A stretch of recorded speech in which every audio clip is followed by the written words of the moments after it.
한국은 오랫동안 비교 대상이었습니다. 따라잡을 수 있는 나라, 굳이 의식할 필요 없는 나라로 여겨졌습니다. 하지만 어느 날 상황이 바뀌었습니다. 중국의 압박은 현실이 되었고 미국의 지원에는 조건이 붙기 시작했습니다.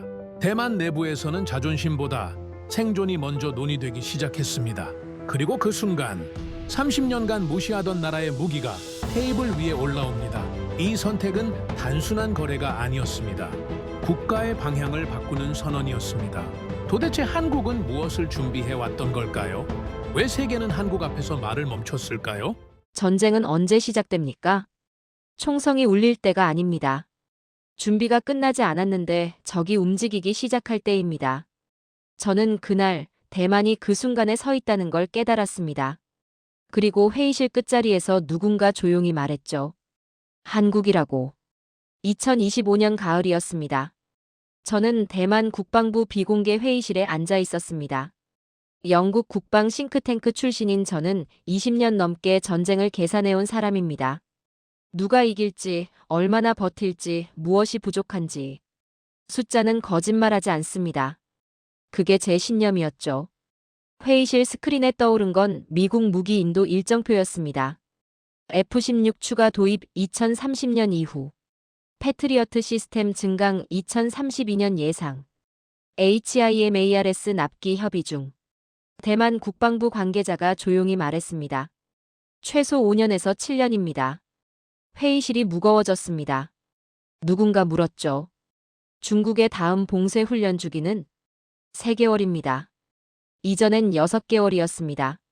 저는 펜을 놓았습니다. 계산이 맞지 않았습니다. 아니, 계산 자체가 불가능했죠. 준비가 끝나기 전에 시간이 끝나는 구조였습니다. 대만 장성 한 명이 테이블을 두드렸습니다. 지금 당장 전력 공백이 발생하고 있습니다. 그의 목소리는 떨리지 않았습니다. 오히려 너무 차분했죠. 우리에게 필요한 건 5년 뒤의 최신형이 아닙니다. 지금 당장 쓸 수 있는 무기입니다. 저는 고개를 끄덕였습니다. 논리적으로 맞는 말이었죠. 그런데 그 다음 슬라이드가 문제였습니다. 화면에 3개의 이름이 떴습니다. K 흑표, 천궁 방공 시스템, 천무 다연장 로켓. 저는 눈을 의심했습니다. 한국? 왜 한국입니까? 회의실 분위기가 묘하게 변했습니다. 몇몇은 고개를 저었고 몇몇은 침묵했습니다. 한 참모가 조심스럽게 말했습니다. 납기는 2년 이내입니다. 즉시 생산 가능하다고 합니다. 2년. 미국은 7년이라고 했습니다.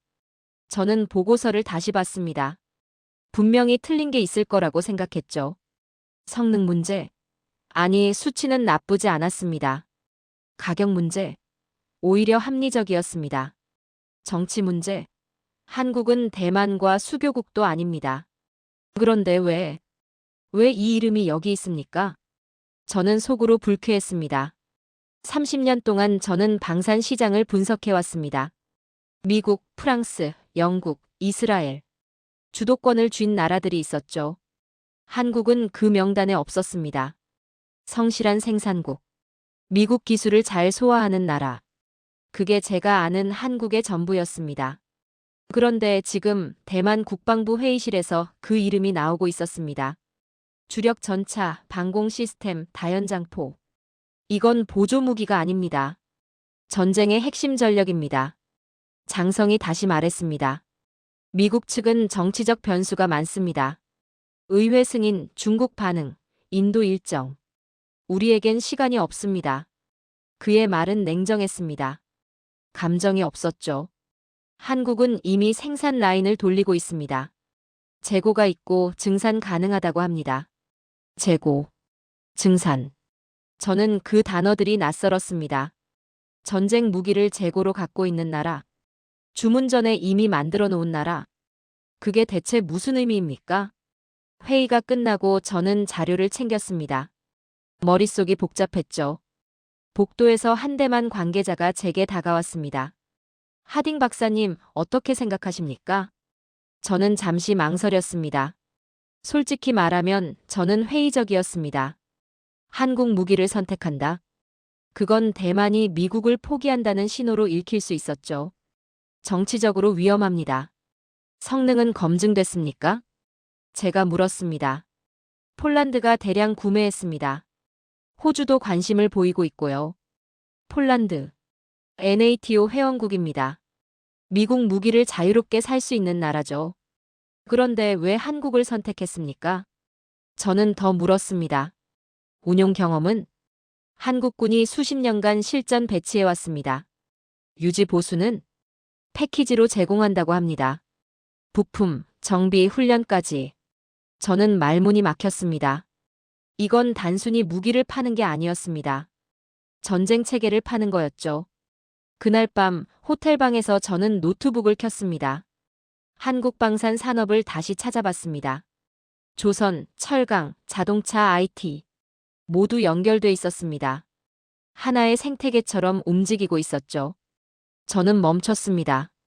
뭔가 잘못 봤다는 생각이 들었습니다. 아니, 제가 놓친 게 있었습니다. 한국은 무기를 만드는 나라가 아니었습니다. 전쟁을 준비해온 나라였습니다.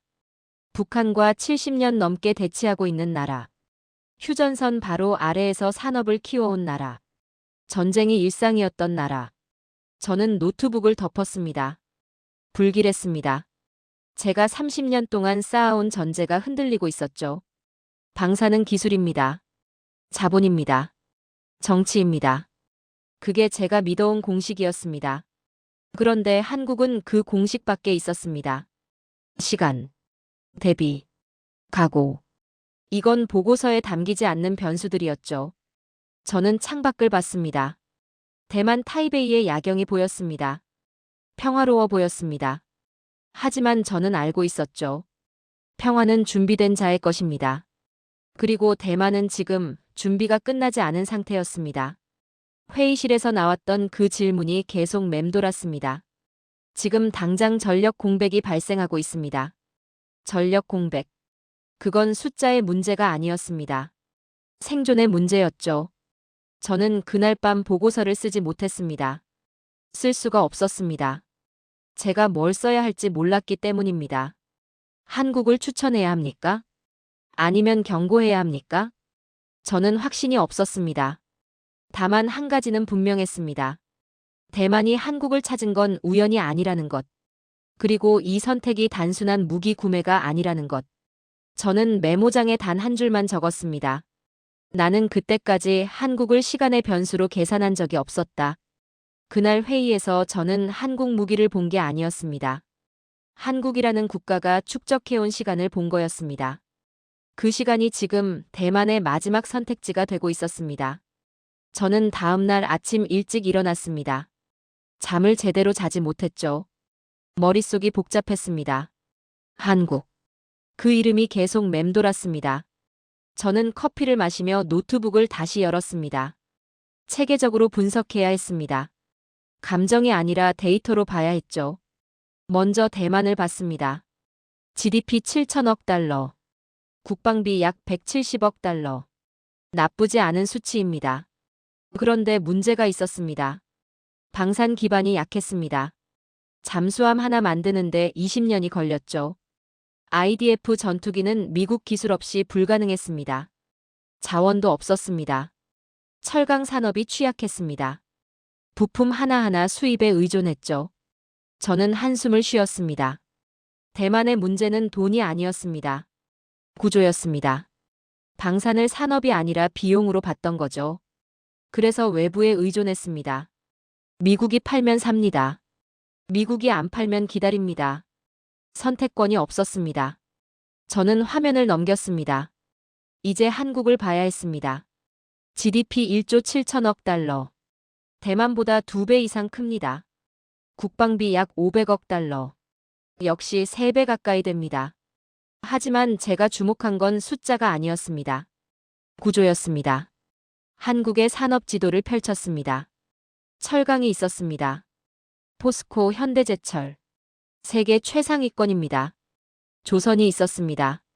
현대중공업, 삼성중공업, 한진중공업. 전 세계 선박의 40%를 만드는 나라죠. 자동차가 있었습니다. 현대, 기아. 연간 수백만 대를 생산합니다. 그리고 전자가 있었습니다. 삼성, LG. 반도체와 디스플레이 강국입니다. 저는 화면을 멈췄습니다. 이게 뭡니까? 이건 단순히 산업 목록이 아니었습니다. 하나의 생태계였습니다. 철강이 조선을 만들고, 조선이 중공업을 키우고, 중공업이 방산을 떠받치고, 전자가 정밀 유도를 가능하게 만들고, 모든 게 연결돼 있었습니다. 저는 대만 자료로 돌아갔습니다. 비교가 됐습니다.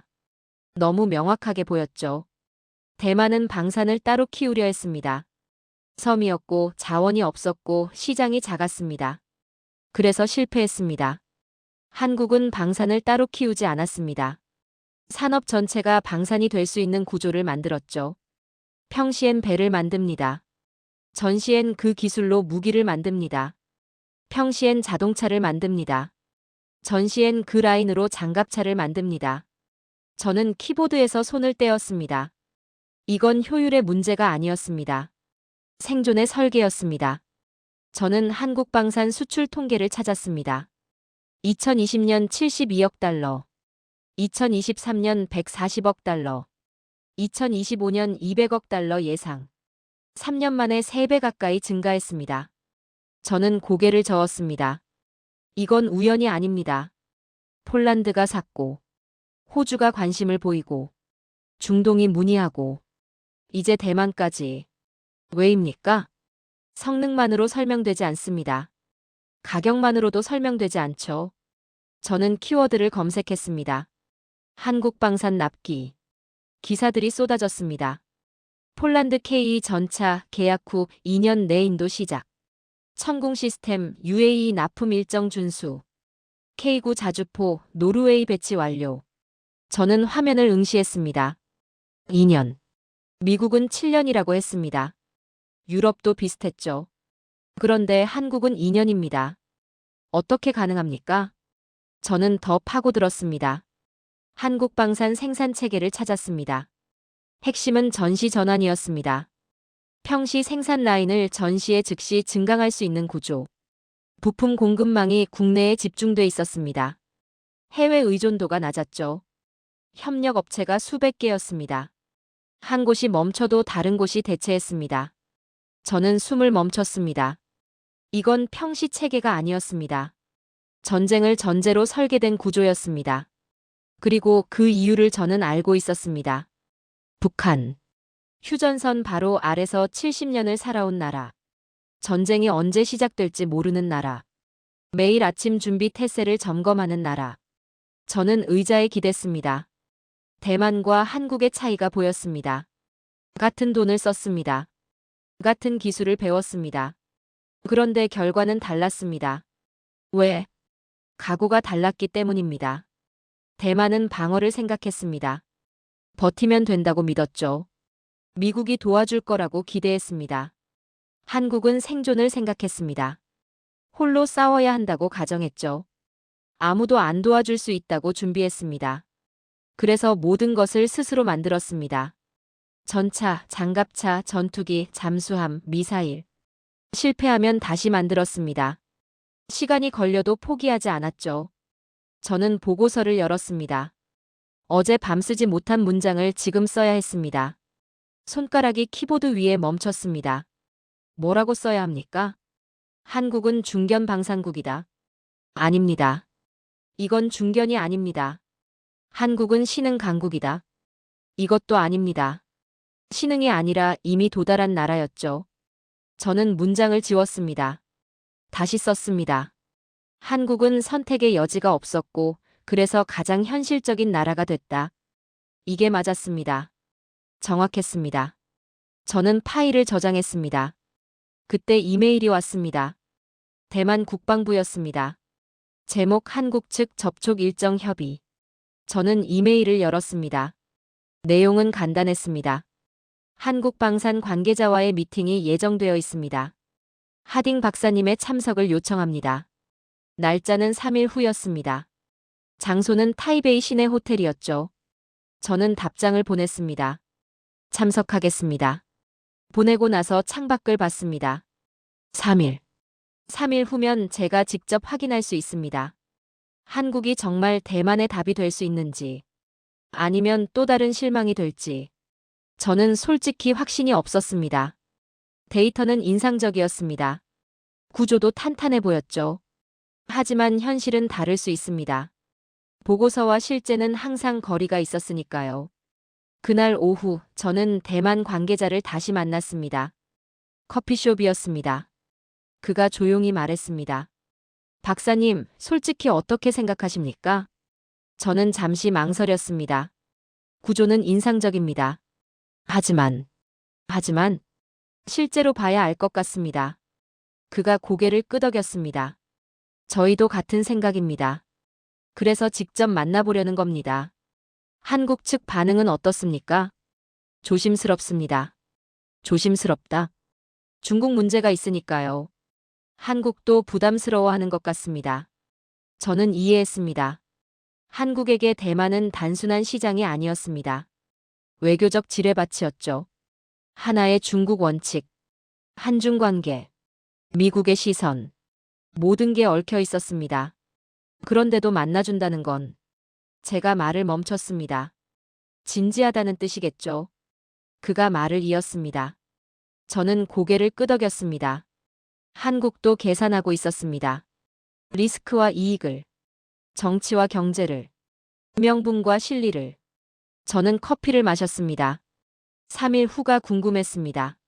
한국 사람들은 어떤 표정으로 올까요? 자신감이 넘칠까요? 아니면 조심스러울까요? 저는 알 수 없었습니다. 다만 한 가지는 확실했습니다. 이 만남이 단순한 상담이 아니라는 것. 대만의 미래가 걸린 선택이라는 것. 그리고 저는 그 순간을 목격하게 될 거라는 것. 저는 호텔로 돌아왔습니다. 노트북을 열고 정리를 시작했습니다. 질문 목록을 만들었죠. 납기를 어떻게 보장할 수 있습니까? 부품 공급은 안정적입니까? 유지 보수 체계는? 운용 교육은?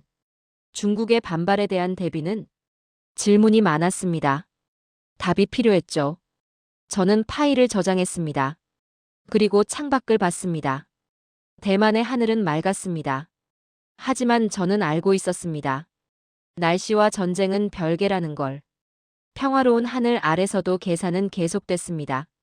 누가 이길지, 누가 버틸지, 누가 살아남을지. 저는 그날 밤 일찍 잠자리에 들었습니다. 3일 후를 준비해야 했으니까요. 한국을 직접 마주할 준비. 그리고 제 판단이 맞았는지 확인할 준비. 잠들기 전 마지막으로 생각했습니다. 한국은 과연 대만이 찾던 답일까? 저는 아직 몰랐습니다. 하지만 곧 알게 될 거였습니다. 3일이 지났습니다. 저는 타이베이 시내 호텔 회의실에 앉아 있었습니다. 대만 측 인원 5명, 저를 포함한 자문단 3명, 그리고 한국 측이 들어왔습니다. 4명이었습니다. 방산업체 관계자 2명, 정부 측 인원 1명, 통역 1명. 저는 그들의 표정을 봤습니다. 자신감? 아니었습니다. 조심스러움? 그것도 아니었습니다. 그냥 담담했습니다. 일을 하러 온 사람들의 얼굴이었죠. 악수가 오갔습니다. 명함이 교환됐습니다. 자리에 앉았습니다. 대만 측 대표가 먼저 말했습니다. 시간 내주셔서 감사합니다. 한국 측 대표가 고개를 숙였습니다. 초대해 주셔서 감사합니다. 통역이 따라왔습니다. 예의는 완벽했습니다. 하지만 저는 느꼈습니다. 긴장감을. 이건 단순한 상담이 아니었으니까요. 대만 측이 자료를 펼쳤습니다. 우리의 상황을 먼저 설명드리겠습니다. 스크린에 지도가 떴습니다. 대만 해협이었습니다.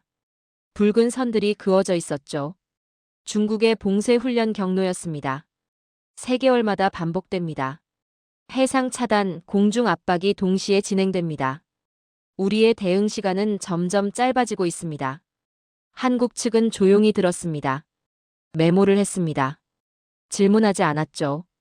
대만 측이 다음 슬라이드로 넘어갔습니다. 현재 우리의 전력 공백입니다.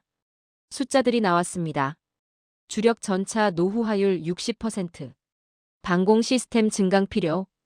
다연장 로켓 추가 배치 시급. 미국에 요청했습니다. 납기는 최소 5년입니다. 우리에겐 그만큼의 시간이 없습니다. 회의실이 무거워졌습니다. 한국 측 대표가 처음으로 말했습니다. 이해합니다. 짧았습니다. 하지만 무게가 있었죠. 저는 그의 표정을 봤습니다. 동정? 아니었습니다. 이해였습니다. 북한과 대치해온 나라의 이해였죠. 대만 측이 말을 이었습니다. K 전차, 천공 시스템, 천무 다연장포에 관심이 있습니다. 한국 측이 고개를 끄덕였습니다. 가능합니다. 납기는 계약 후 2년 이내에 첫 인도를 시작할 수 있습니다. 2년. 저는 펜을 멈췄습니다. 미국은 5년이라고 했습니다. 어떻게 이렇게 빠릅니까? 대만 측도 같은 질문을 했습니다. 어떻게 그게 가능합니까? 한국 측이 답했습니다. 이미 생산하고 있습니다. 이미 폴란드 물량이 진행 중입니다. 생산 라인이 가동 중이죠. 저는 숨을 멈췄습니다. 이미 만들고 있다. 주문도 없이? 아니, 주문이 있었지만 다른 나라를 위한 것이었죠. 한국 측이 설명을 이었습니다. 우리는 연간 생산량을 계획합니다. 국내 수요, 수출 계약, 예상 주문을 합쳐서 라인을 돌립니다. 그러니까 미리 만든다는 뜻입니까? 전시 대비 체계입니다. 평시에도 일정 수준의 생산을 유지합니다. 저는 이해했습니다. 한국은 주문을 기다리지 않았습니다. 항상 만들고 있었던 거죠. 왜? 북한 때문입니다. 언제 전쟁이 시작될지 모르니까. 항상 준비 상태를 유지하는 거였습니다. 대만 측이 다음 질문을 했습니다. 성능은 검증됐습니까? 한국 측이 자료를 꺼냈습니다. K는 우리 군이 10년 이상 운용 중입니다. 천궁은 실전 배치 후 지속적으로 업그레이드 됐습니다. 천무는 북한 위협에 대응하기 위해 개발됐습니다. 북한. 그 단어가 계속 나왔습니다. 저는 깨달았습니다. 한국 무기는 전시회용이 아니었습니다. 실제로 쓰기 위해 만든 거였죠. 매일 적과 마주하면서 개선한 무기였습니다. 대만 측이 핵심 질문을 했습니다. 유지 보수는 어떻게 됩니까? 패키지로 제공합니다. 패키지? 부품, 정비 매뉴얼, 기술 지원, 그리고 훈련까지. 저는 펜을 놓았습니다. 이건 무기 판매가 아니었습니다. 시스템 이전이었죠. 한국 측이 말을 이었습니다. 우리는 무기만 팔지 않습니다. 운용 방법을 함께 전달합니다. 운용 방법? 정비는 언제 해야 하는지, 부품은 어떻게 교체하는지, 고장나면 어떻게 대처하는지. 우리가 70년 동안 배운 걸 드립니다. 70년. 그 숫자가 무거웠습니다. 한국 전쟁 이후의 시간이었죠. 휴전선 아래서 버텨온 시간. 매일 전쟁을 준비한 시간. 그 시간이 지금 상품이 되고 있었습니다. 대만 측 한 명이 물었습니다. 중국 반발은 어떻게 보십니까? 회의실이 조용해졌습니다. 한국 측이 잠시 침묵했습니다. 그리고 조심스럽게 말했습니다. 우리도 고려하고 있습니다. 그런데도 대만의 필요가 급박하다고 판단했습니다. 저는 그 문장을 곱씹었습니다. 필요가 급박하다. 한국은 대만의 상황을 이해하고 있었습니다. 북한과 대치해본 나라니까. 시간이 없다는 게 무슨 의미인지 아는 나라니까. 회의가 계속됐습니다. 기술 사양, 가격 조건, 인도 일정. 모든 게 구체적이었습니다. 애매한 답이 없었죠. 저는 감탄했습니다. 한국 측은 준비가 되어 있었습니다. 질문마다 즉답이 나왔습니다. 자료가 완벽했습니다. 이건 처음 오는 회의가 아니었습니다. 이미 여러 나라와 해본 협상이었죠. 폴란드, 호주, 중동. 경험이 쌓여 있었습니다. 회의가 끝나갈 무렵 대만 측이 마지막 질문을 했습니다. 왜 우리를 도우려 합니까? 한국 측이 잠시 멈췄습니다. 그리고 답했습니다. 돕는다는 표현은 정확하지 않습니다. 그럼 우리는 거래합니다. 대만은 필요한 무기를 얻고 우리는 정당한 대가를 받습니다. 그게 전부입니까? 한국 측이 창밖을 봤습니다. 그리고 말했습니다. 우리는 압니다. 시간이 없다는 게 어떤 의미인지. 준비가 안 됐는데 적이 움직인다는 게 얼마나 무서운지. 회의실이 조용해졌습니다. 그의 목소리는 낮았지만 무거웠습니다. 우리는 70년 동안 그렇게 살았습니다. 그래서 압니다. 저는 그 순간 알았습니다. 한국이 대만에 파는 건 무기가 아니었습니다. 경험이었습니다. 전쟁과 맞서온 시간이었습니다. 회의가 끝났습니다. 악수가 오갔습니다. 한국 측이 나갔습니다. 저는 자리에 남았습니다. 대만 관계자들이 조용히 이야기했습니다. 어떻게 생각하십니까? 누군가 제게 물었습니다. 저는 잠시 망설였습니다. 인상적입니다. 성능 때문입니까? 아닙니다. 그럼 저는 창밖을 봤습니다. 한국 측이 호텔을 나가고 있었습니다. 태도 때문입니다. 태도? 그들은 자랑하지 않았습니다. 과장하지도 않았습니다. 그냥 준비돼 있었습니다. 저는 말을 이었습니다. 그게 가장 무서운 겁니다. 그날 밤 저는 호텔방에서 보고서를 썼습니다. 손이 빨리 움직였습니다. 한국 무기의 경쟁력은 성능이 아니다. 속도다. 그리고 그 속도는 70년간 쌓인 체계에서 나온다. 저는 문장을 멈췄습니다. 그리고 새로운 문장을 추가했습니다. 대만이 사려는 건 K가 아니다. 한국의 시간이다. 저는 파일을 저장했습니다. 그리고 깨달았습니다. 이건 단순한 무기 거래가 아니라는 걸. 대만의 자존심이 무너지는 순간이라는 걸. 라이벌이라고 생각했던 나라에게 도움을 청하는 순간. 스스로 만들겠다던 꿈을 포기하는 순간. 기성품을 사야 하는 현실을 인정하는 순간. 그 순간이 지금이었습니다. 저는 창밖을 봤습니다. 대만의 밤은 조용했습니다. 하지만 저는 알고 있었습니다. 이 조용함이 얼마나 갈지. 그리고 한국이 그 시간을 조금이라도 늘려줄 수 있을지. 저는 노트에 한 줄을 더 적었습니다. 그 무기들은 철로 만든 물건이 아니었다. 한국이 70년 동안 견뎌온 전쟁의 시간 그 자체였다. 저는 펜을 놓았습니다. 이제 저는 확신했습니다. 한국은 대만이 찾던 답이었습니다. 완벽한 답은 아닐지 몰라도 지금 당장 가능한 유일한 답이었습니다. 그리고 그게 전쟁에서는 가장 중요한 거였죠. 완벽함이 아니라 지금 당장. 회의 다음 날 상황이 움직이기 시작했습니다. 빨랐습니다. 너무 빨랐죠. 아침 일찍 메일이 왔습니다. 대만 국방부였습니다. 긴급 브리핑이 있습니다. 저는 서둘러 준비했습니다. 뭔가 변수가 생긴 겁니까? 1시간 후, 저는 다시 회의실에 있었습니다. 대만 측 표정이 굳어 있었습니다. 스크린에 뉴스가 떴습니다. 중국 관영 매체였습니다. 대만 당국 외부 세력과 불순한 접촉. 군사 도발 시도 단호히 대응할 것. 저는 화면을 봤습니다. 구체적인 언급은 없었습니다. 한국이라는 단어도 없었죠. 하지만 의미는 명확했습니다. 우리는 알고 있다. 대만 관계자가 말했습니다. 어제 회의 직후부터 중국 측 반응이 나오기 시작했습니다. 이렇게 빠를 수가? 그들은 늘 감시합니다. 누가 드나드는지, 무슨 이야기가 오가는지. 저는 고개를 끄덕였습니다. 당연했습니다. 대만은 중국에게 가장 예민한 곳이었으니까요. 더 있습니까? 제가 물었습니다. 해상 훈련 일정이 앞당겨졌습니다. 지도가 떴습니다. 대만 해협 주변에 붉은 점들이 찍혀 있었습니다. 중국 군함들이었죠. 원래 다음 달 예정이었습니다. 갑자기 이번 주로 당겨졌습니다. 저는 숨을 멈췄습니다. 이건 경고였습니다. 말이 아니라 행동으로 하는 경고. 너희가 그 길로 가면 이렇게 된다. 대만 측이 말을 이었습니다.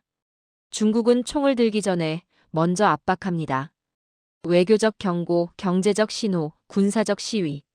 단계적으로 조여옵니다. 저는 이해했습니다. 중국은 서두르지 않았습니다. 천천히 확실하게 압박했죠. 그리고 그게 더 무서웠습니다. 회의실 문이 열렸습니다. 또 다른 관계자가 들어왔습니다. 표정이 좋지 않았습니다. 미국 측에서 연락이 왔습니다. 모두가 그를 봤습니다. 뭐라고 합니까? 한국 무기 도입에 대해. 신중하게 검토하라고 합니다. 저는 눈살을 찌푸렸습니다. 신중하게? 그게 무슨 의미입니까? 대만 측이 물었습니다. 반대한다는 뜻입니까? 명확하게 반대하지는 않았습니다.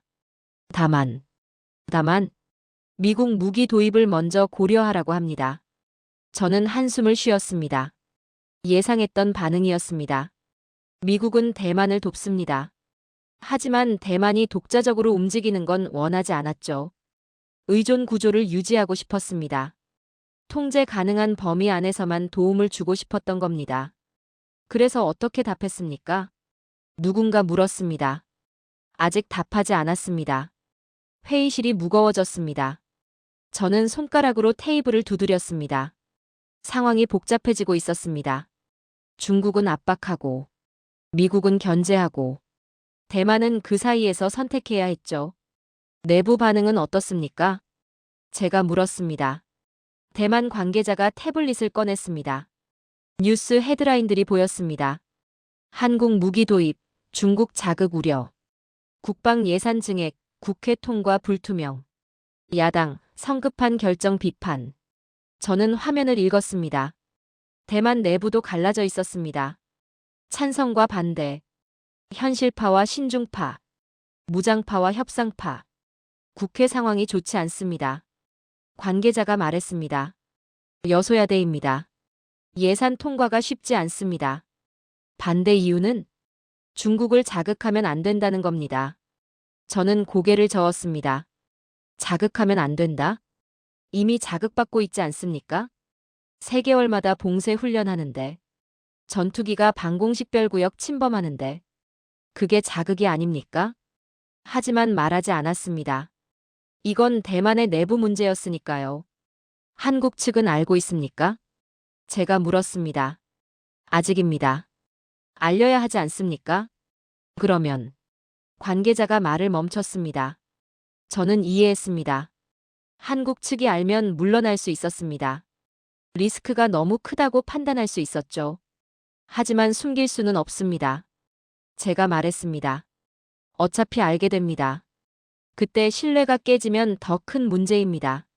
모두가 침묵했습니다. 제 말이 맞다는 걸 알고 있었죠. 그날 오후 한국 측과 다시 만났습니다. 같은 호텔, 다른 회의실이었습니다. 대만 측이 상황을 설명했습니다.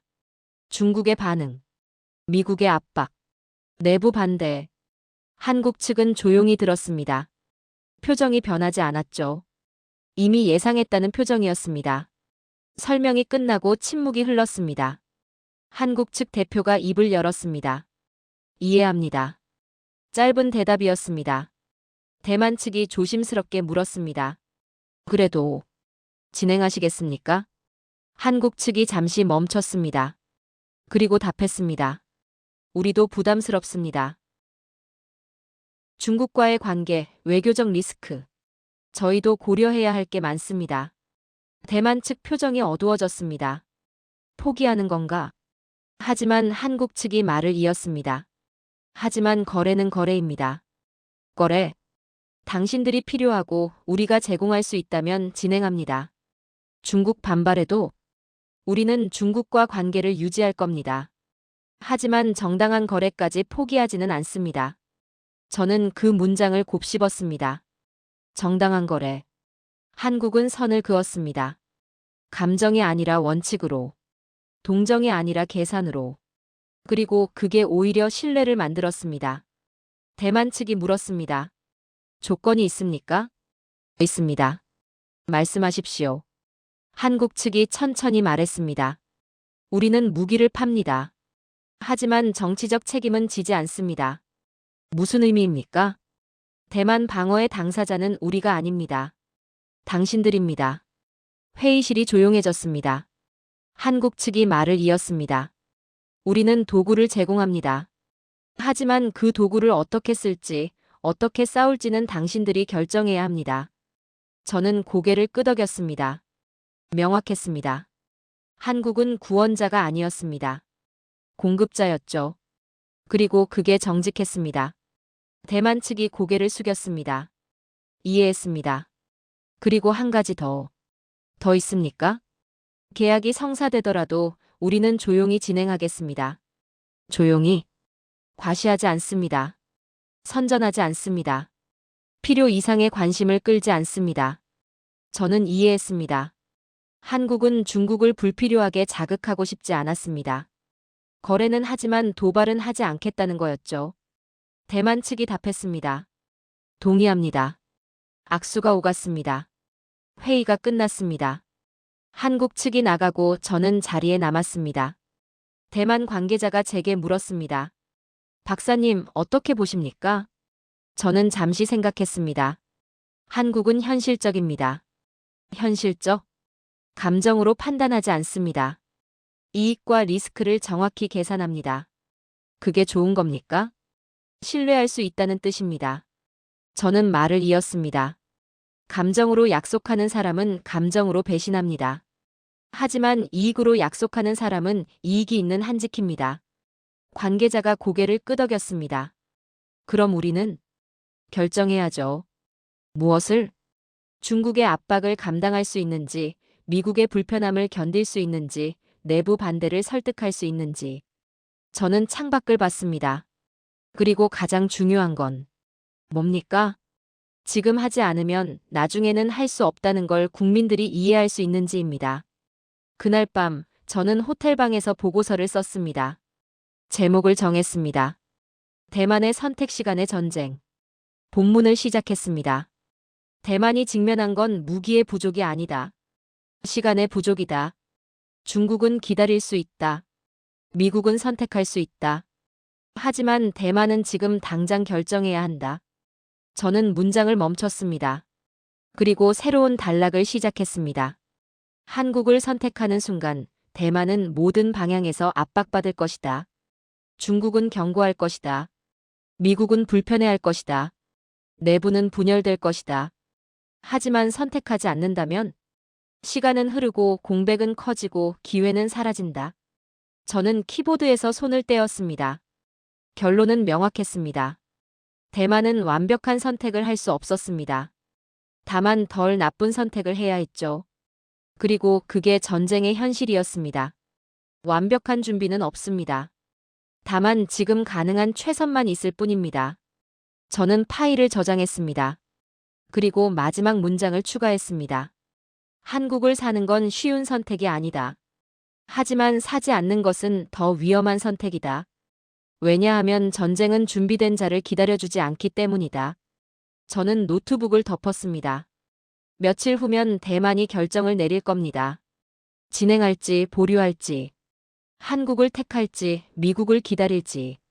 저는 알 수 없었습니다. 하지만 한 가지는 확실했습니다. 어떤 선택을 하든 대가는 있다는 것. 그리고 그 대가를 치를 준비가 되어 있어야 한다는 것. 저는 창밖을 봤습니다. 대만의 밤은 여전히 평화로웠습니다. 하지만 저는 느꼈습니다.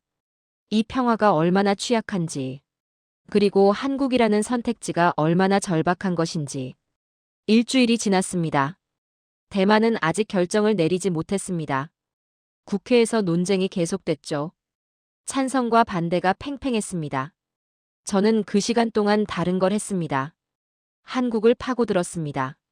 성능표가 아니라 운용 방식을, 카탈로그가 아니라 현장을, 보고서가 아니라 실제를 봤습니다. 대만 측이 자료를 더 보내왔습니다. 폴란드 계약서였습니다. 저는 숫자보다 조항을 봤습니다.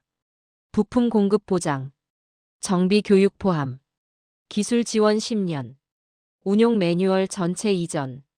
저는 멈췄습니다. 이건 단순 구매가 아니었습니다. 시스템 이식이었죠. 폴란드는 K를 샀지만 동시에 한국의 운용 노하우를 산 겁니다. 어떻게 정비하는지, 어떻게 부품을 관리하는지, 고장나면 어떻게 대처하는지, 전쟁 나면 어떻게 가동률을 유지하는지, 모든 걸 패키지로 받았습니다. 저는 다른 사례를 찾았습니다. 호주였습니다.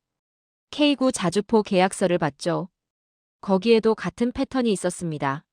현지 생산 지원, 부품 국산화 협력, 정비시설 구축 자문. 저는 이해했습니다. 한국은 물건만 팔지 않았습니다. 지속 가능성을 팔았습니다. 10년 후에도 쓸 수 있는 무기, 20년 후에도 정비할 수 있는 체계. 그게 한국의 진짜 상품이었습니다. 저는 대만 관계자에게 연락했습니다. 한국 생산 현장을 볼 수 있습니까? 직접? 네. 어렵습니다. 보안 문제가 있습니다. 이해합니다. 하지만 반드시 봐야 합니다. 며칠 후 답이 왔습니다. 한국 측이 동의했습니다. 저는 놀랐습니다. 보통 생산 현장은 기밀입니다. 외부인에게 쉽게 보여주지 않죠. 그런데 한국은 허락했습니다. 왜? 자신감 때문이었습니다. 숨길 게 없다는 자신감.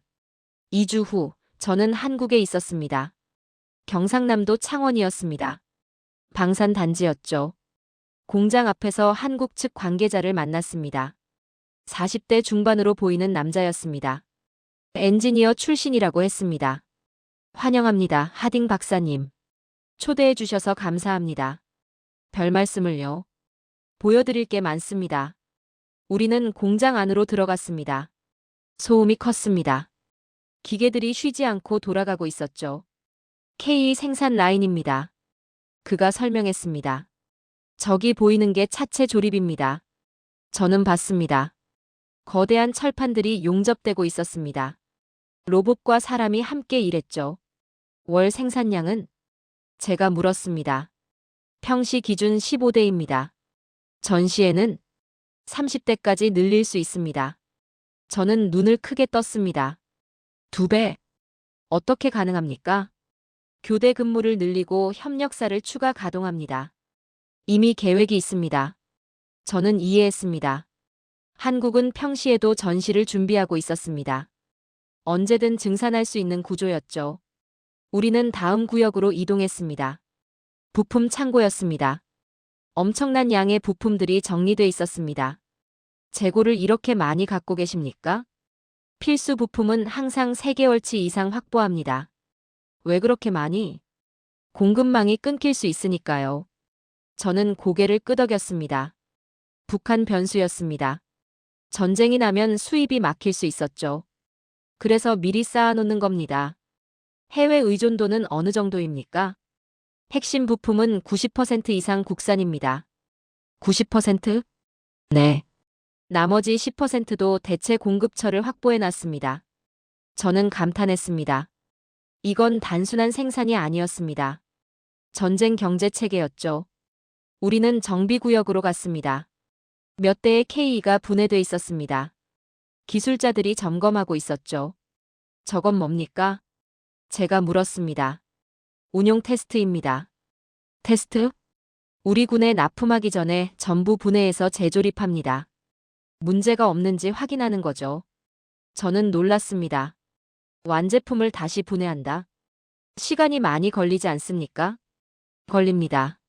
하지만 필요합니다. 왜? 그가 저를 봤습니다. 전쟁터에서 고장나면 끝입니다. 그래서 미리 확인합니다. 저는 말문이 막혔습니다. 이게 한국의 방식이었습니다. 빠르게 만들되 확실하게 검증했습니다. 싸게 팔되 품질은 타협하지 않았습니다. 우리는 사무실로 이동했습니다. 차를 마시며 이야기했습니다. 박사님, 궁금한 게 있으시면 물어보십시오. 납기입니다. 네. 어떻게 그렇게 빨리 납품할 수 있습니까? 다른 나라는 5년, 7년 걸리는데. 그가 잠시 생각했습니다. 그리고 답했습니다. 우리는 주문을 기다리지 않습니다. 무슨 뜻입니까? 항상 만들고 있습니다. 국내 수요 예상 수출량을 계산해서 라인을 돌립니다. 그럼 팔리지 않으면 우리 군이 씁니다. 저는 고개를 끄덕였습니다. 리스크를 국가가 떠안는 구조였습니다. 그래서 기업은 멈추지 않고 생산할 수 있었죠. 그리고 그가 말을 이었습니다. 우리는 70년 동안 이렇게 살았습니다. 70년? 한국 전쟁 이후요. 북한이 바로 위에 있습니다. 우리는 평화를 믿지만 전쟁을 가정합니다. 저는 침묵했습니다. 그의 말투가 담담했습니다. 과장이 없었죠. 그냥 사실을 말하고 있었습니다. 다른 나라는 전쟁을 준비합니다. 우리는 전쟁과 함께 삽니다. 저는 그 문장을 되새겼습니다. 전쟁과 함께 산다. 그게 한국이었습니다. 대만권은 어떻게 보십니까? 제가 물었습니다. 이해합니다. 이해? 그들의 급박함을요. 시간이 없다는 게 어떤 느낌인지 우리는 압니다. 그가 창밖을 봤습니다. 우리도 그랬으니까요.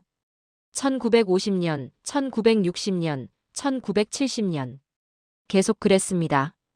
저는 고개를 숙였습니다. 한국은 대만을 동정하지 않았습니다. 이해했습니다. 같은 경험을 했으니까요. 공장을 나오며 저는 생각했습니다.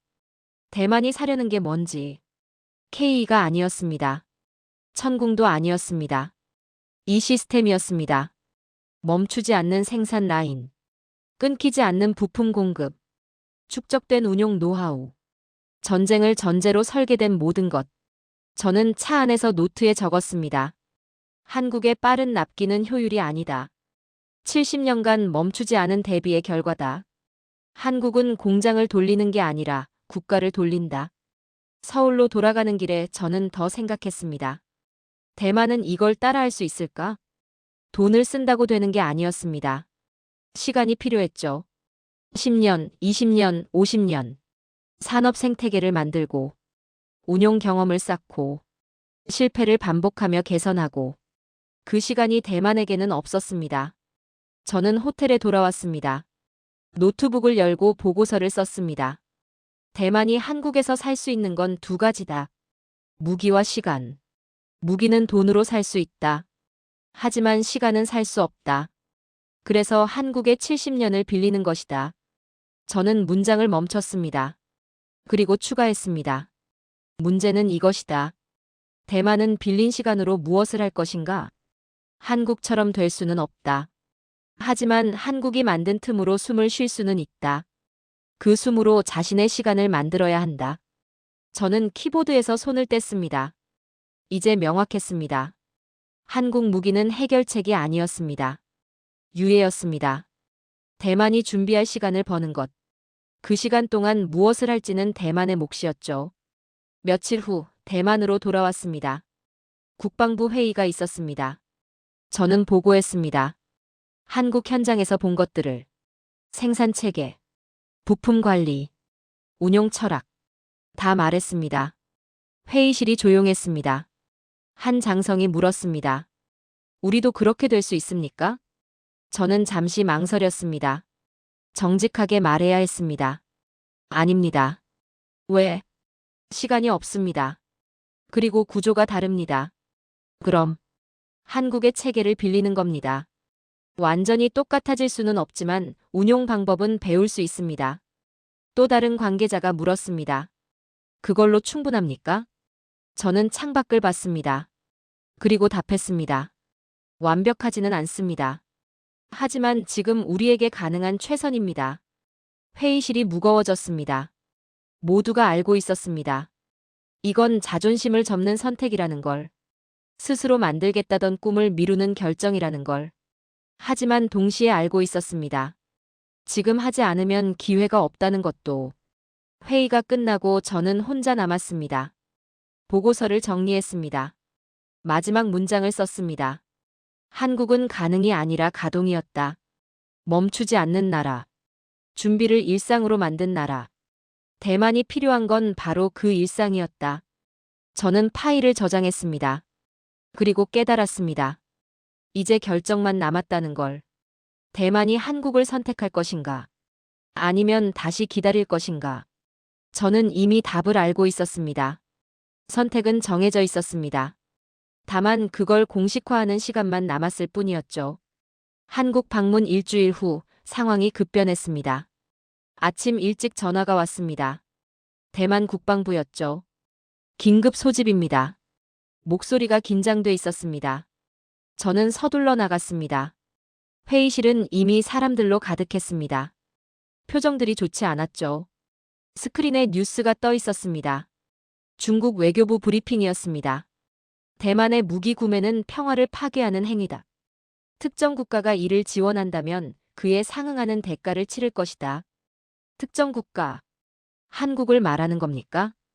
대만 관계자가 설명했습니다. 중국이 한국을 직접 언급하기 시작했습니다. 언론에서, 외교 채널에서도 압박이 들어가고 있습니다. 저는 자료를 받았습니다. 중국의 단계적 압박 내역이었습니다. 1단계 언론 경고, 2단계 외교 채널 압박, 3단계 경제조치 시사. 이미 2단계까지 왔습니다. 구체적으로 뭐라고 합니까? 제가 물었습니다. 한중 관계를 재고하겠다고 합니다. 무역? 그것도 포함입니다. 저는 고개를 저었습니다. 중국은 총을 들기 전에 계산서를 먼저 내밀었습니다. 너희가 대만에 무기를 팔면 이만큼 잃는다. 명확한 메시지였죠. 한국 측 반응은? 아직 공식 입장은 없습니다. 비공식적으로는 관계자가 잠시 망설였습니다. 우려하고 있다고 합니다. 당연했습니다. 한국에게 중국은 최대 교역국이었으니까요. 또 다른 자료가 나왔습니다. 미국 측 메시지였습니다. 저는 읽었습니다. 대만의 자체 방어 의지를 확인하고 싶다. 미국의 지원은 대만의 결단에 달려 있다. 섣부른 선택은 상황을 악화시킬 수 있다. 저는 자료를 내려놓았습니다. 미국도 압박하고 있었습니다. 표현은 부드러웠지만 의미는 명확했죠. 너희가 진짜 싸울 의지가 있는지 보여줘라. 그래야 우리가 돕는다. 한 장성이 말했습니다. 이건 시험입니다. 시험. 미국은 우리가 얼마나 진지한지 보고 있습니다. 한국을 사는 게 진짜 준비인지 아니면 충동인지. 저는 이해했습니다. 미국은 대만을 돕고 싶어 했습니다. 하지만 헛되이 돕고 싶지는 않았죠. 대만이 정말 끝까지 싸울 의지가 있는지 확인하고 싶었습니다. 국회 상황은 어떻습니까? 제가 물었습니다. 내일 긴급 회의가 있습니다. 예산 표결. 그 전에 정책 토론입니다. 저는 한숨을 쉬었습니다. 또 논쟁입니다. 찬성과 반대. 그 사이에서 시간만 흘러가고 있었죠. 그날 오후 저는 한국 측에 연락했습니다. 통화가 연결됐습니다. 상황을 알고 계십니까? 제가 물었습니다. 네, 파악하고 있습니다. 목소리가 차분했습니다. 중국 압박이 심각합니다. 예상했습니다. 그래도 진행하시겠습니까? 잠시 침묵이 흘렀습니다. 그리고 답이 왔습니다. 조건이 있습니다. 말씀하십시오. 대만이 정말로 원하는지 확실해야 합니다. 무슨 뜻입니까? 정치적 쇼가 아니라 진짜 준비가 되어 있어야 합니다. 저는 이해했습니다. 한국도 확신이 필요했습니다. 대만이 중도에 포기하지 않을 거라는 확신. 내부 반대에 흔들리지 않을 거라는 확신. 어떻게 확인하시겠습니까? 대만 정부의 공식 입장이 필요합니다. 입장. 국회를 통과한 예산 승인. 그게 있어야 계약을 진행합니다. 저는 고개를 끄덕였습니다. 합리적이었습니다. 한국은 말이 아니라 행동을 보고 싶었던 거죠. 다음 날 대만 국회는 소란스러웠습니다. 여당과 야당이 충돌했습니다. 찬성 측이 외쳤습니다. 지금 하지 않으면 기회가 없습니다. 중국은 매일 훈련합니다. 우리는 언제까지 기다립니까? 반대 측도 맞섰습니다. 중국을 자극하면 전쟁입니다. 미국도 조심하라고 했습니다. 저는 방청석에서 지켜봤습니다. 논쟁이 격해졌습니다. 고성이 오갔죠. 한 야당 의원이 마이크를 잡았습니다. 한국 무기를 산다고 해서 전쟁을 이길 수 있습니까? 미국도 없이 혼자 버틸 수 있습니까? 이건 돈 낭비입니다. 여당 의원이 반박했습니다. 그럼 언제 삽니까? 전쟁 나고 나서. 미국이 언제 올지 아십니까? 5년 뒤? 10년 뒤? 그 사이에 우리는 뭘로 막습니까? 저는 두 주장을 들었습니다. 둘 다 틀리지 않았습니다. 한국을 사면 중국이 반발합니다. 하지만 사지 않으면 전력 공백이 계속됩니다. 완벽한 답은 없었습니다. 표결이 진행됐습니다. 긴장된 순간이었죠. 찬성 55표, 반대 48표, 기권 7표. 통과됐습니다. 하지만 간신이었습니다. 회의장이 다시 시끄러워졌습니다. 반대파가 항의했죠. 이건 졸속입니다. 나라를 위험에 빠뜨리는 결정입니다. 저는 자리를 떴습니다. 결과는 나왔지만 마음이 무거웠습니다. 이렇게 갈라진 상태로 전쟁을 준비할 수 있을까요? 저녁 한국 측과 다시 만났습니다. 대만 관계자들도 함께였습니다. 예산이 통과됐다고 전했습니다. 한국 측이 고개를 끄덕였습니다. 확인했습니다. 그럼 진행하시겠습니까? 조건을 먼저 말씀드리겠습니다. 모두가 집중했습니다. 한국 측 대표가 천천히 말했습니다. 첫째, 우리는 정치적 책임을 지지 않습니다. 무슨 의미입니까? 대만 방어는 대만의 몫입니다. 우리는 도구를 제공할 뿐입니다.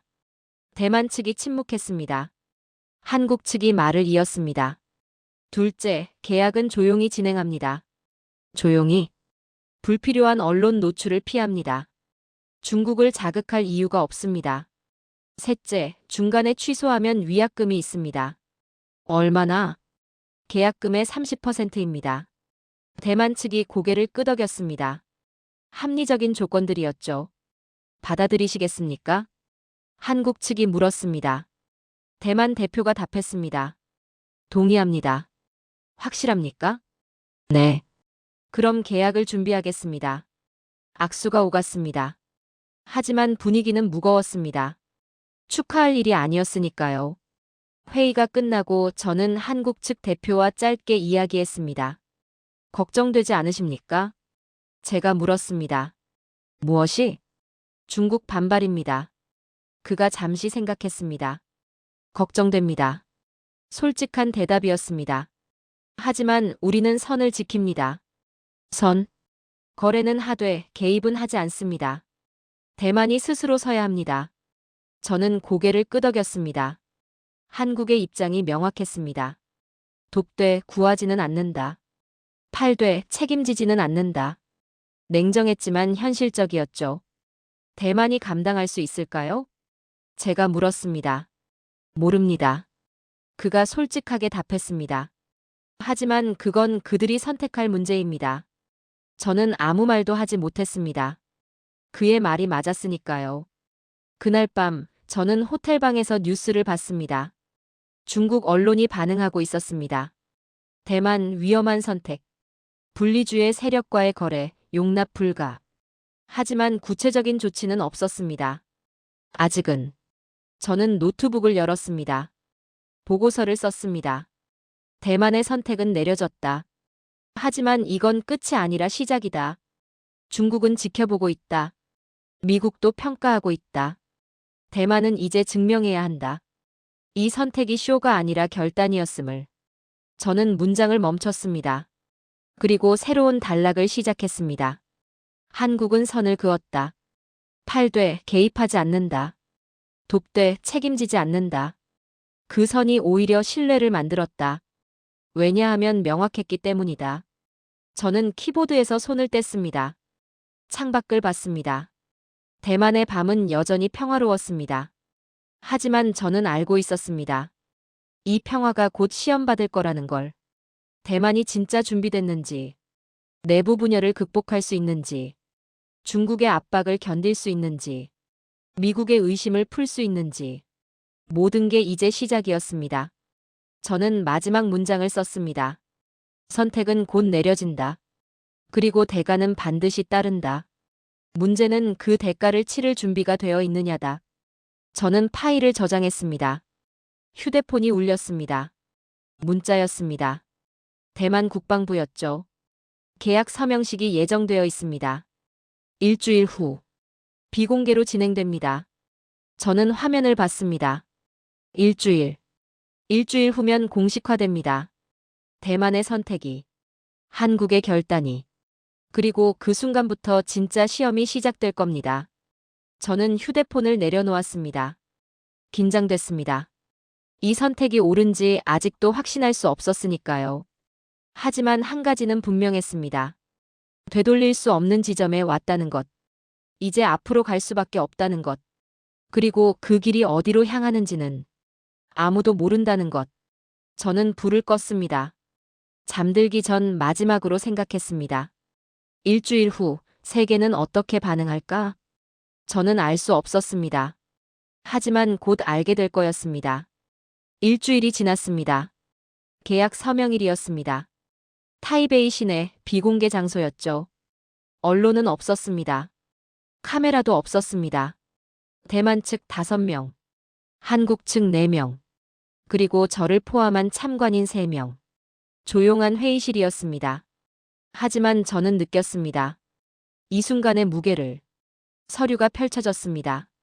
두꺼운 계약서였죠. 한국어와 중국어, 영어 병기본이었습니다. K 전차 100대, 천공 방공 시스템 3개 포대, 천무 다연장포 50문. 총액은 공개되지 않았습니다. 하지만 규모는 컸습니다. 부품, 정비, 교육까지 포함해서 수십억 달러였죠. 대만 국방부 장관이 먼저 서명했습니다. 펜을 드는 손이 무거워 보였습니다. 한국 측 대표가 이어서 서명했습니다. 담담한 표정이었죠. 악수가 오갔습니다. 잘 부탁드립니다. 대만 측이 말했습니다. 최선을 다하겠습니다. 한국 측이 답했습니다. 짧았습니다. 과장이 없었죠. 회의실을 나오며 저는 생각했습니다. 이게 끝일까요? 아니었습니다. 이제 시작이었죠. 그날 오후 공식 발표는 없었습니다. 비공개 계약이었으니까요. 하지만 신호는 새어나갔습니다. 대만 군 내부에서 움직임이 포착됐습니다. 운용팀 편성, 정비시설 준비, 교육 일정 협의. 조용했지만 확실한 움직임들이었죠. 한국 측도 마찬가지였습니다. 생산 라인 일정 조정, 물류 준비, 기술진 파견 계획. 다 진행되고 있었습니다. 저는 이틀 후 알았습니다. 세계가 이미 알고 있다는 걸. 중국 언론이 먼저 움직였습니다. 대만 외부 세력과 비밀거래, 한국 분리주의 지원 의혹. 직접적이지는 않았습니다. 하지만 의미는 명확했죠. 우리는 알고 있다. 저는 중국 외교부 브리핑을 받습니다. 대변인이 말했습니다. 일부 국가가 대만 문제에 개입하고 있다. 중국의 핵심 이익을 침해하는 행위는 용납할 수 없다. 그에 상응하는 조치를 취할 것이다. 저는 화면을 멈췄습니다. 상응하는 조치. 구체적이지 않았습니다. 그래서 더 무서웠죠. 미국도 반응했습니다. 국무부 브리핑에서였습니다. 대만의 자체 방어 노력을 주목하고 있다. 영내 평화를 위한 책임 있는 행동을 기대한다. 표현은 중립적이었습니다. 하지만 저는 읽었습니다. 대만이 진짜 싸울 건지 지켜보겠다. 일본도 조용히 움직였습니다. 방위성 관계자가 언론에 말했습니다.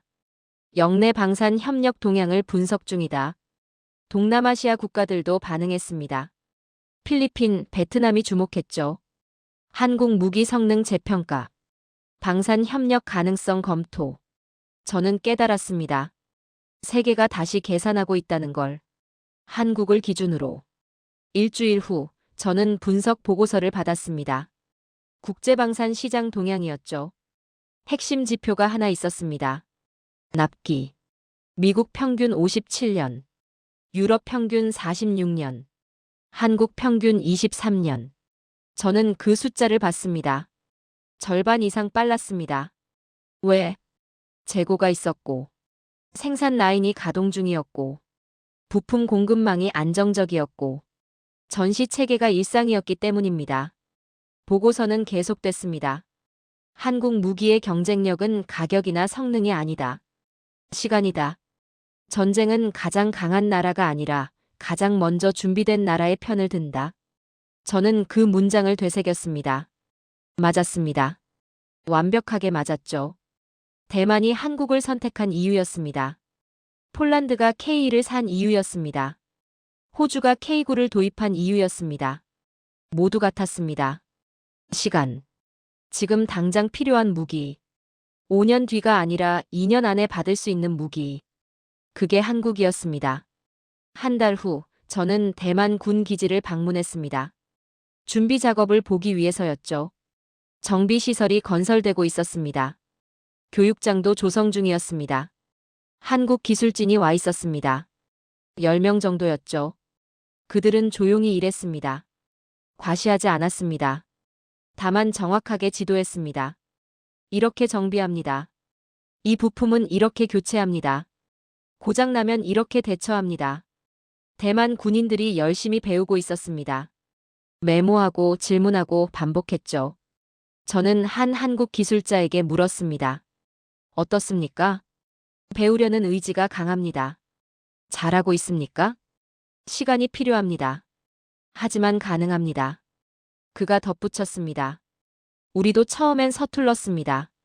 실패하고 고치고 다시 배웠습니다. 저는 고개를 끄덕였습니다. 한국의 70년이 여기서 이어지고 있었습니다. 기지를 나오며 저는 대만 장교와 이야기했습니다. 어떻게 생각하십니까? 제가 물었습니다. 복잡합니다. 복잡? 자랑스럽지는 않습니다. 그가 솔직하게 말했습니다. 스스로 만들지 못했다는 게. 저는 침묵했습니다. 그의 심정을 이해했으니까요. 하지만 살아야 합니다. 그가 말을 이었습니다. 자존심보다 생존이 먼저입니다. 저는 그 문장에 고개를 끄덕였습니다. 그게 현실이었습니다. 이상이 아니라 현실. 완벽함이 아니라 가능성. 그날 밤 저는 보고서를 정리했습니다. 이번 건의 의미를 분석했죠. 대만의 선택은 무기 구매가 아니었다. 시간을 산 것이다. 한국이 제공한 건 철과 화약이 아니라 유해였다. 전쟁이 오기 전까지 준비할 수 있는 시간. 저는 문장을 멈췄습니다. 그리고 새로운 단락을 시작했습니다. 세계는 이제 안다. 한국이 단순한 공급국이 아니라는 걸. 전쟁의 기준점이라는 걸. 속도가 곧 생존이라는 걸. 저는 키보드에서 손을 뗐습니다. 창밖을 봤습니다. 대만 해협이 보였습니다. 조용했습니다. 하지만 저는 알고 있었습니다. 이 조용함이 언제까지 갈지 아무도 모른다는 걸. 며칠 후 흥미로운 소식이 들렸습니다. 동남아시아 국가들이 움직이고 있었습니다. 한국 방산 업체의 문의가 늘었다고 했죠. 필리핀, 베트남, 인도네시아. 모두 같은 질문을 했습니다. 납기가 얼마나 됩니까? 성능이 아니었습니다. 가격도 아니었습니다. 시간이었죠. 저는 이해했습니다. 대만 계약이 신호가 된 겁니다. 한국은 빠르다.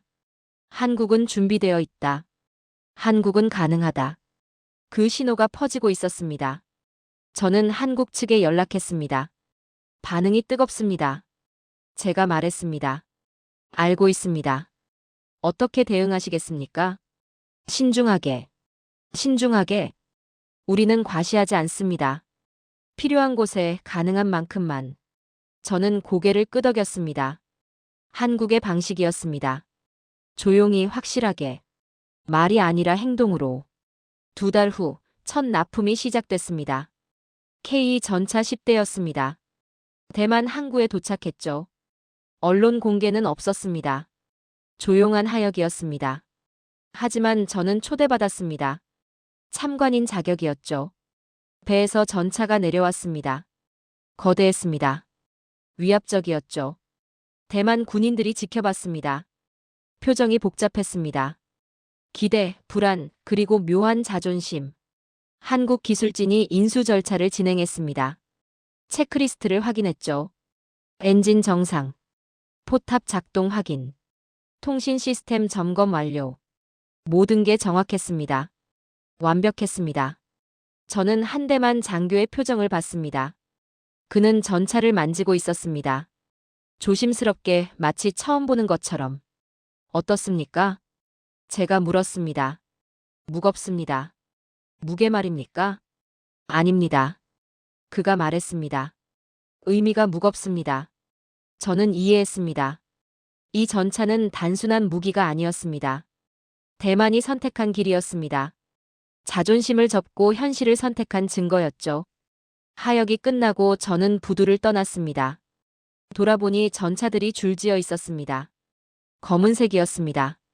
묵직했습니다. 그리고 준비되어 있었습니다. 저는 그날 밤 마지막 보고서를 썼습니다. 그날 이후 세계 지도에서 한국은 더 이상 공급국이 아니었다. 전쟁의 기준점이 되었다. 속도의 기준, 준비의 기준, 생존의 기준. 저는 문장을 멈췄습니다. 그리고 마지막 단락을 추가했습니다. 대만은 한국을 샀다. 하지만 세계는 한국을 배웠다. 전쟁은 언제 오는가? 준비가 끝나지 않았을 때 온다. 그래서 한국은 멈추지 않는다. 70년 동안 그래왔고 앞으로도 그럴 것이다. 저는 파일을 저장했습니다. 이제 한 가지만 남았습니다. 마지막 장. 이 모든 것이 남긴 파급 효과. 그리고 제가 배운 것들. 저는 노트북을 덮었습니다. 내일 마지막 보고서를 쓰겠습니다. 30년 경력의 분석가로서.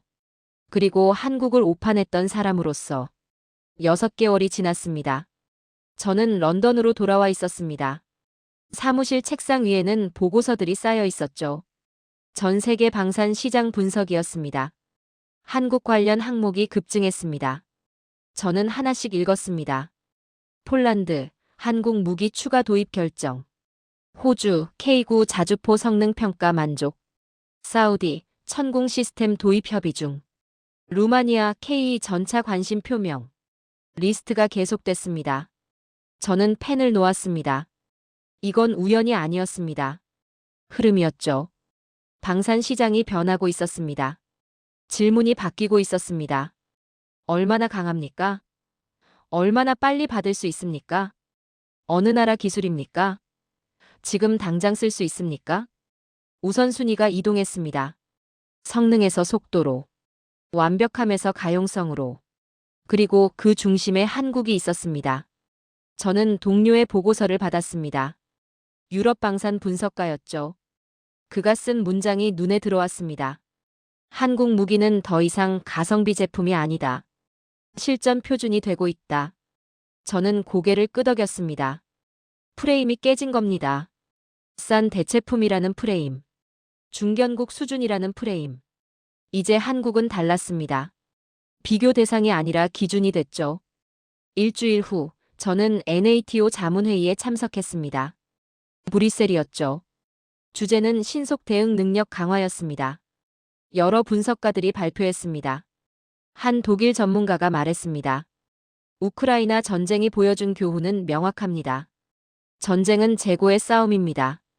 아무리 좋은 무기도 없으면 소용없습니다. 회의실이 무거워졌습니다. 모두가 알고 있었으니까요. 유럽의 무기 재고가 바닥났다는 걸. 생산 속도가 느리다는 걸. 프랑스 관계자가 물었습니다. 한국은 어떻게 그렇게 빠릅니까? 모두가 저를 봤습니다.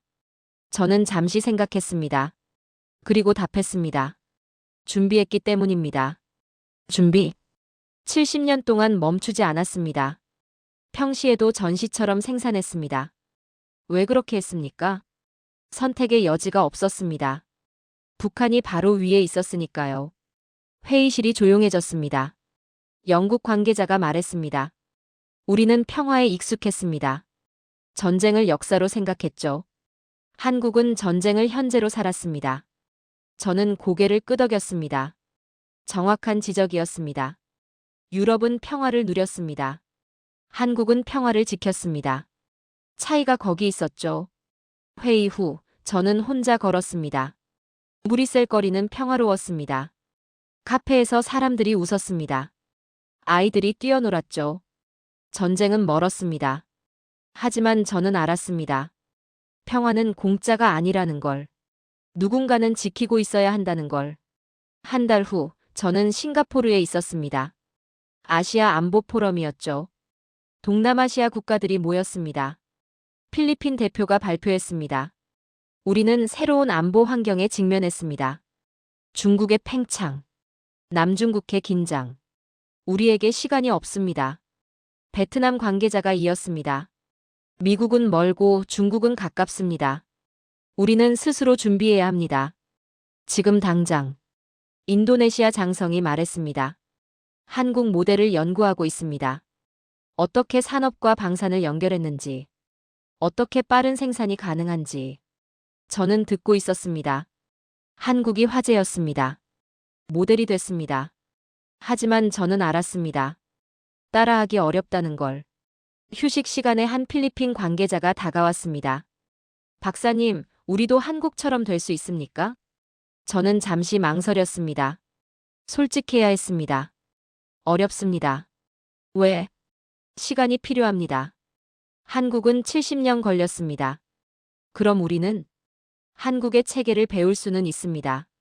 하지만 똑같아지기는 힘듭니다. 그가 고개를 숙였습니다. 실망한 표정이었죠. 저는 덧붙였습니다. 하지만 한국은 도울 수 있습니다. 돕는다?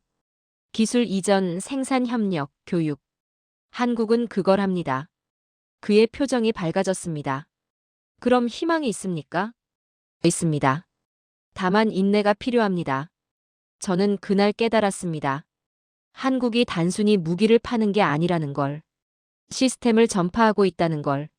느리지만 확실하게. 조용히 하지만 지속적으로. 3개월 후 저는 대만을 다시 방문했습니다. 첫 납품 후 1년이 지났죠. 군 기지에서 훈련을 참관했습니다. K 전차들이 움직였습니다. 대만 군인들이 운용했습니다. 서툴지 않았습니다. 익숙해져 있었죠. 한국 기술자는 이제 5명만 남았습니다. 처음엔 10명이었습니다. 절반이 철수했습니다. 왜? 대만이 혼자 할 수 있게 됐으니까요. 훈련이 끝나고 저는 대만 장교와 이야기했습니다. 1년 전 만났던 그 장교였죠. 어떻습니까? 제가 물었습니다. 배우고 있습니다. 충분합니까? 그가 잠시 침묵했습니다. 완벽하지는 않습니다. 하지만 1년 전보다 낫습니다. 그리고 계속 나아지고 있습니다. 저는 고개를 끄덕였습니다. 그게 현실이었습니다. 완벽한 준비는 없습니다. 다만 계속 준비할 뿐이죠. 자존심은 어떻습니까? 제가 조심스럽게 물었습니다. 그가 쓴웃음을 지었습니다. 여전히 아픕니다. 하지만 살아있어서 아픈 겁니다. 저는 더 이상 묻지 않았습니다. 그의 답이 모든 걸 말해줬으니까요. 대만은 자존심을 잃었습니다. 하지만 시간을 얻었습니다. 라이벌이라 생각했던 나라에게 배웠습니다. 하지만 생존 가능성을 높였습니다. 대가는 비쌌습니다. 하지만 치를 가치가 있었습니다. 런던으로 돌아와 저는 최종 보고서를 썼습니다.